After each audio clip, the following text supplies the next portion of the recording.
Assalamualaikum warahmatullahi wabarakatuh. Nama saya Wahyu Triwitami dari jurusan Pendidikan Bahasa Inggris, Fakultas Bahasa dan Seni, Universitas Indarprasta PGRI. Nah, kali ini saya akan menjelaskan bagaimana cara membuat RPP dengan baik dan benar sesuai dengan standar kurikulum yang ada. Sebelum itu, saya akan menjelaskan pengertian dari RPP itu sendiri. RPP atau Rencana Pelaksanaan Pembelajaran adalah sebuah dokumen penting yang berisi gambaran bagaimana suatu pembelajaran akan dilakukan selama satu kali pertemuan, satu semester, ataupun lebih. Nah, biasanya RPP ini disiapkan oleh guru sebelum memulai kegiatan pembelajaran di sekolah. RPP ini atau dalam bahasa Inggris itu lesson plan disusun langsung oleh guru pengampu mata pelajaran sebelum memulai kegiatan belajar mengajar. Dalam penyusunan ini, guru harus memperhatikan setiap komponen penting yang harus terdapat dalam RPP.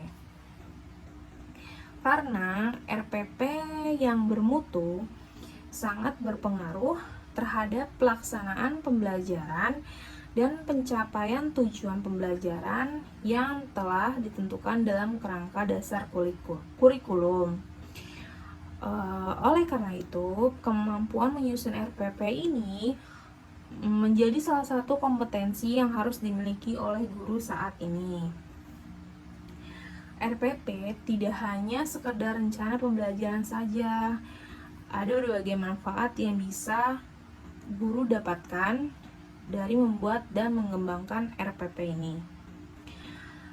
Dalam Permendikbud nomor 22 tahun 2016 disebutkan bahwa dengan membuat rencana pelaksanaan pembelajaran yang lengkap dan sistematis, pembelajaran dapat berlangsung secara interaktif, inspiratif, menyenangkan, menantang, efisien, memotivasi siswa untuk berpartisipasi aktif, serta memberikan ruang yang cukup bagi prakarsa, kreativitas, dan kemandirian sesuai dengan bakat, minat, dan perkembangan fisik serta psikologis peserta didik. Beberapa manfaat diantaranya ialah yang pertama, tentunya pembelajaran menjadi lebih tersistematis. Lalu yang kedua, lebih mudah dalam menganalisis keberhasilan belajar siswa. Yang ketiga, lebih mudah dalam menyampaikan materi. Yang keempat, dapat mengatur pola pembelajaran dengan baik. Dan yang terakhir ialah menjadi bahan evaluasi pembelajaran.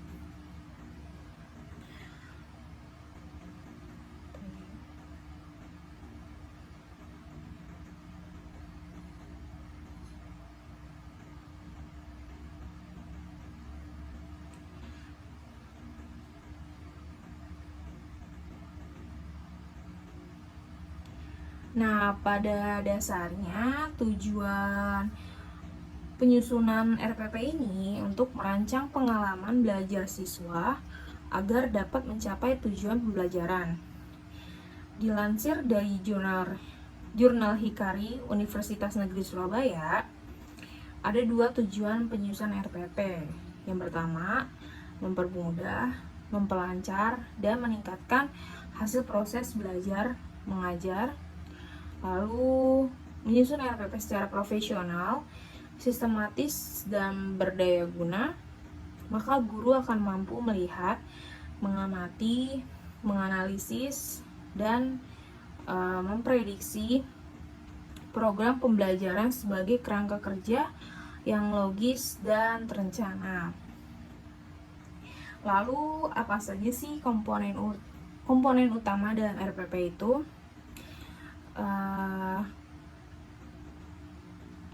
Berikut adalah beberapa komponen utama yang harus tercantum dalam rencana pelaksanaan pembelajaran.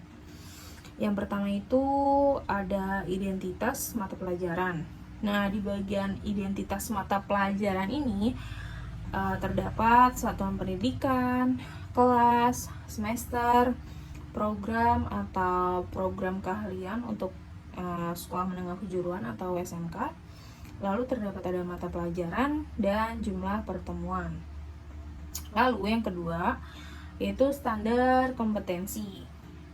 Nah, standar kompetensi ini merupakan kualifikasi kemampuan minimal peserta didik yang menggambarkan penguasaan pengetahuan, sikap, dan keterampilan yang diharapkan dicapai pada setiap kelas dan atau semester pada suatu mata pelajaran. Lalu yang ketiga ialah kompetensi dasar.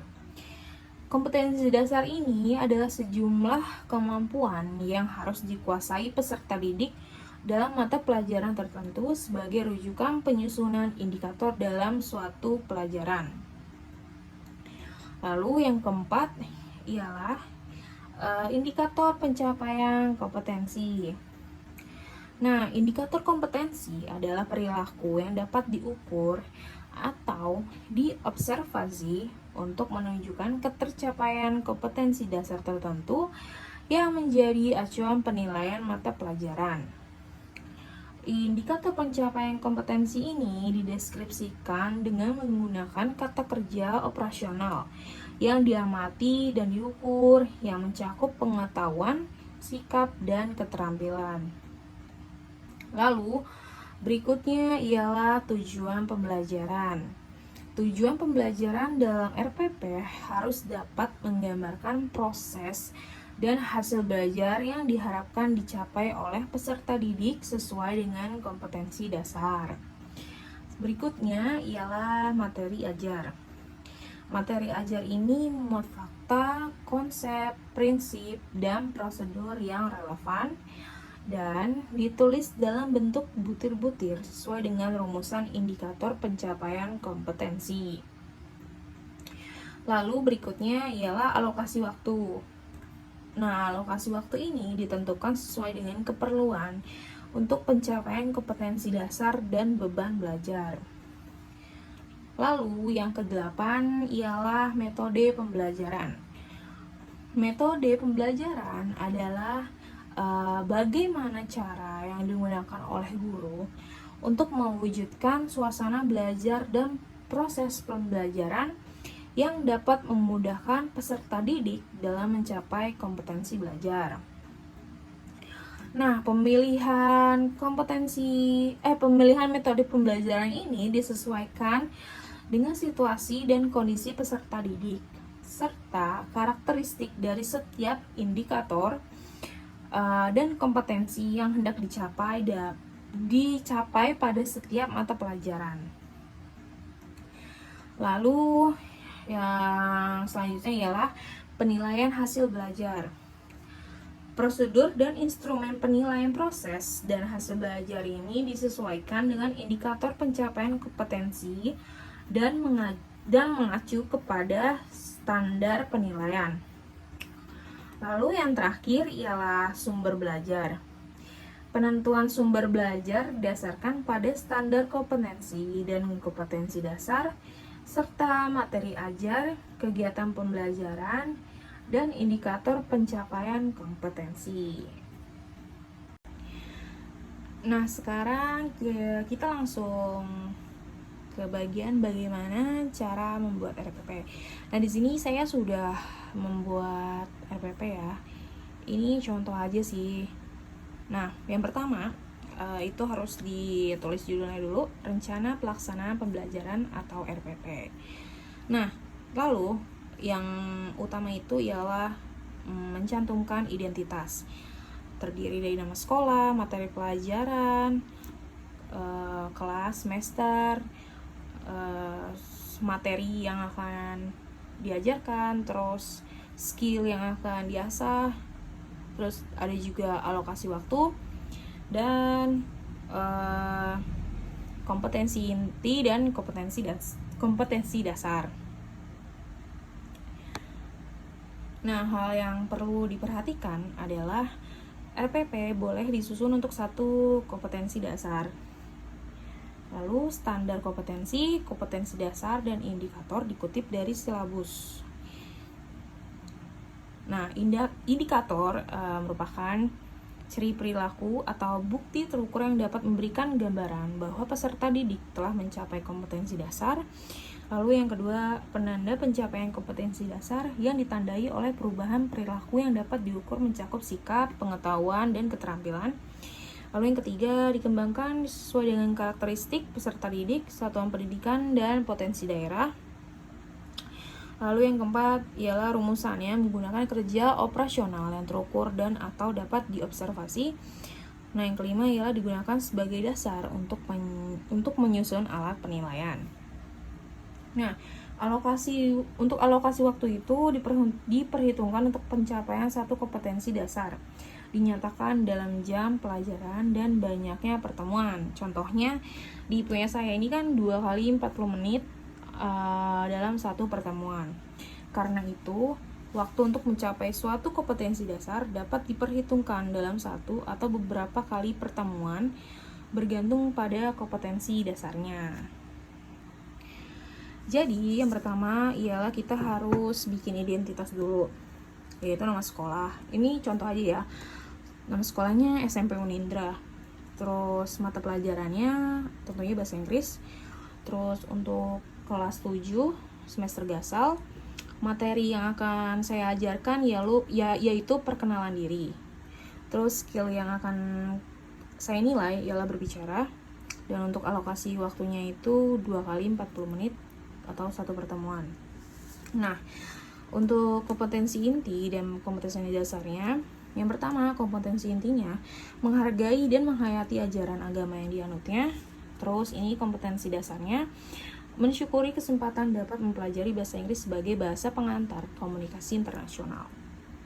Lalu kompetensi inti yang kedua ialah menghargai dan menghayati perilaku jujur, disiplin, tanggung jawab, peduli, atau toleransi, gotong royong, santun, percaya diri dalam berinteraksi secara efektif dengan lingkungan sosial dan alam dalam jangka pergaulan dan keberadaannya.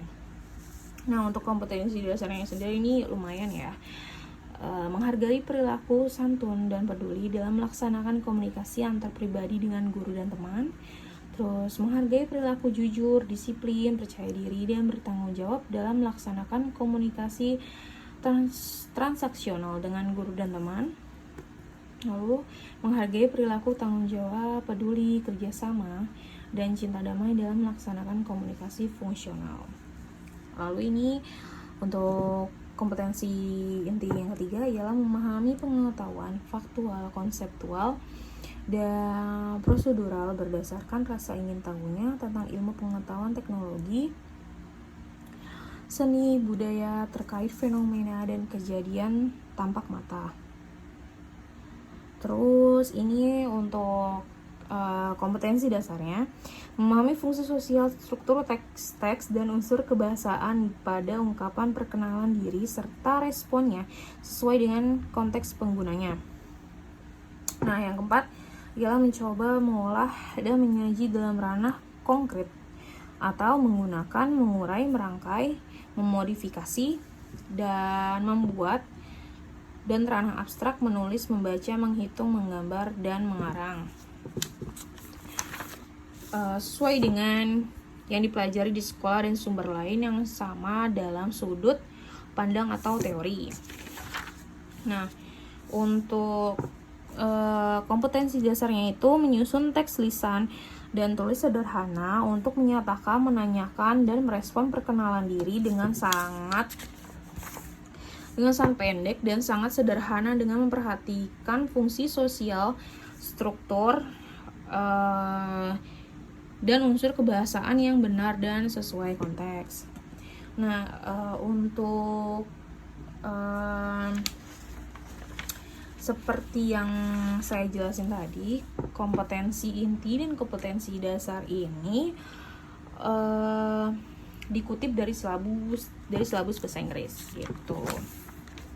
Terus yang kedua kita nulis tujuan pembelajaran. Nah, ini tuh apa ya, tujuan pembelajaran itu kayak output atau hasil langsung dari satu paket kegiatan pembelajaran. Misalnya kegiatan pembelajaran mendapat informasi tentang sistem peredaran darah pada manusia. Nah, tujuan pembelajarannya itu boleh salah satu atau keseluruhan tujuan pembelajaran tersebut. Misal mendeskripsikan mekanisme peredaran darah, terus menyebutkan bagian-bagian jantung dan lain-lain. Nah, untuk ini saya akan materinya tentang pengenalan diri. Jadi tujuan pembelajarannya itu saya buat siswa dapat menyusun teks perkenalan diri secara lisan. Lalu yang kedua, siswa dapat menggunakan kosakata yang tepat dan berkaitan dalam menyusun teks lisan perkenalan diri. Lalu yang ketiga, siswa dapat menggunakan pengucapan yang benar dan tepat dalam menyusun teks lisan perkenalan diri. Kenapa lisan? Karena saya kan mau skill yang saya ambilkan yaitu speaking, jadi lisan semua. Terus selanjutnya ialah kita nulis materi pembelajaran. Nah, untuk memudahkan menetapkan materi pembelajaran itu dapat diacu dari indikator. Misalnya indikatornya peserta didik dapat menyebutkan ciri-ciri kehidupan. Nah, materi pembelajarannya itu ya ciri-ciri kehidupan kayak nutrisi, bergerak, bereproduksi, dan lain-lain. Nah, ini materi pembelajaran yang saya buat itu kayak gini sih, buat perkenalan diri secara basic aja ya. Kayak misalkan, hello, my name is bla bla bla, I am years old, I am from bla bla bla, I live in bla bla bla, I like. Ini nanti diisi sama hobi. Terus ini I play, nanti ini diisi sama olahraga yang mereka suka. Terus ini I don't like itu diisi sama makanan ya, makanan sesuai dengan mereka. Terus my favorite color is R, ini juga diisi sama warna kesukaan mereka. Terus I have pet, kalau mereka punya binatang peliharaan. Nah, ini saya udah bikin vocabulary-nya buat yang relate sama material ini. Ada hobi, jadi nanti mereka tinggal pilih aja. Ada reading, swimming, playing football, singing, watching movie, dancing, fishing, photography, traveling, hiking, and drawing. Terus untuk jenis olahraga yang mereka suka, yang bagian ini I play sport, ini saya udah kasih ada tenis, badminton, table tennis, football, basketball, volleyball, chess, and skateboard. Nah, ini untuk food. Untuk yang bagian ini I don't like bla bla bla dalam kurung food, ini saya udah kasih ada carrot, spinach, starfruit, shrimp, egg, eggplant, kobe, terus banana juice. Nah, terus ini my favorite color is R, ini juga saya udah kasih, jadi mereka tinggal isi aja. Blue, ada blue, red, green, yellow, gray, white, black, purple, pink, and orange. Jadi mereka tinggal isi aja sih untuk mempermudah mereka. Nah, ini untuk yang terakhir, bagian terakhir yaitu I have bla bla bla pet. Ini juga saya udah kasih, ada cat, rabbit, goat, cow, sheep, fish, bird, chicken, dog, and hamster. Kenapa saya kenapa saya bikin kayak gini nih vocabnya, karena buat mempermudah mereka aja sih, jadi mereka nggak kebingungan gitu. Lalu untuk lalu selanjutnya kita bikin metode pembelajaran yang akan kita pakai. Nah, saya pilih scientific based method atau pendekatan saintifik ya. Nah, proses pembelajaran pendekatan ini ada 5M, yaitu mengamati, menanya, mengumpulkan informasi, mengasosiasi, dan mengkomunikasikan. Ya, dan mengkomunikasikan itu.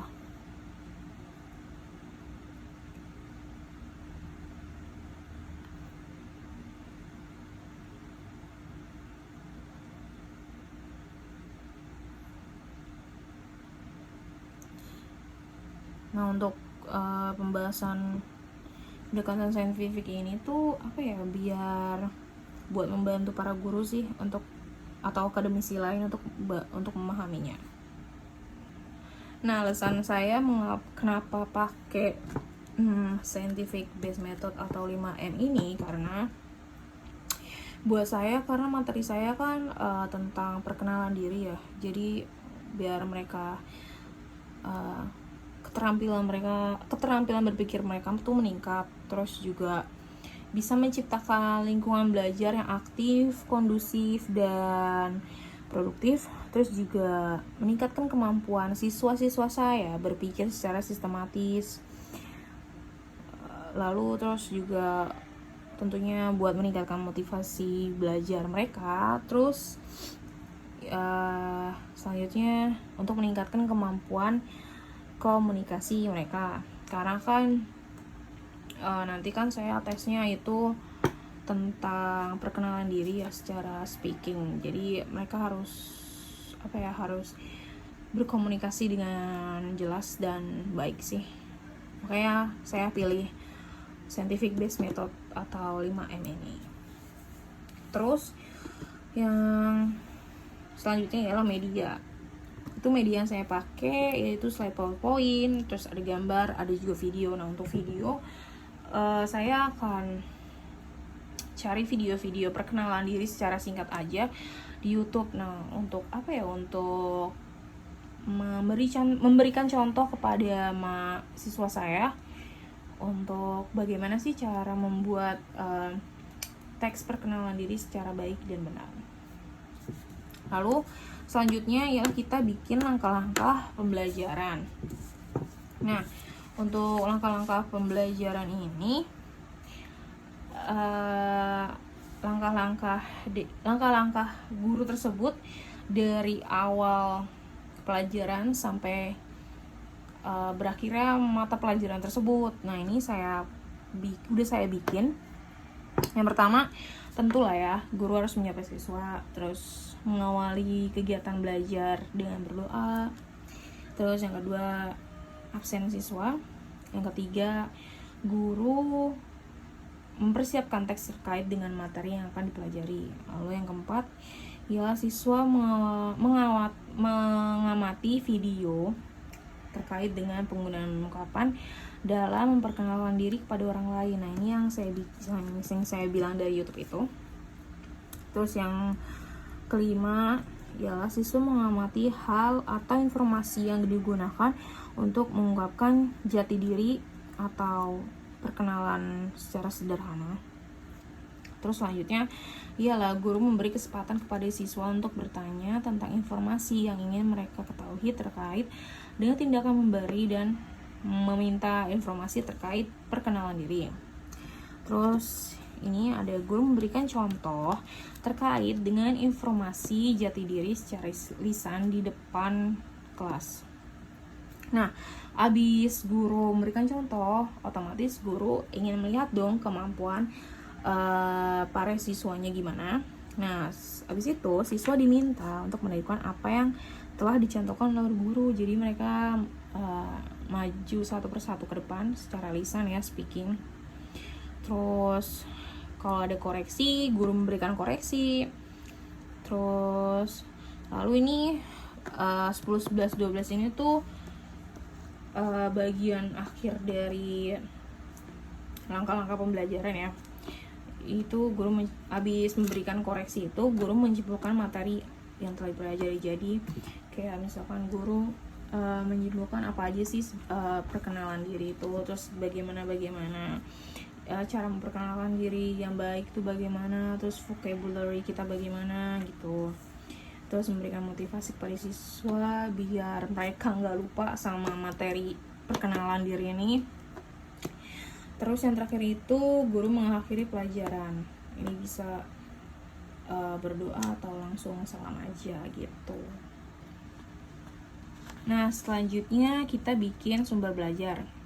Nah, ini tuh sumber belajar dari mana aja sih sumber yang kita dapat. Nah, kalau saya itu dari kurikulum bahasa Inggris, ya kan. Terus yang kedua ini When English Rings a Bell, ini ialah buku. Nah, ini bukunya emang saya pilih ini judulnya, jadi tulis aja gitu. Terus yang terakhir ialah penilaian. Nah, penilaian itu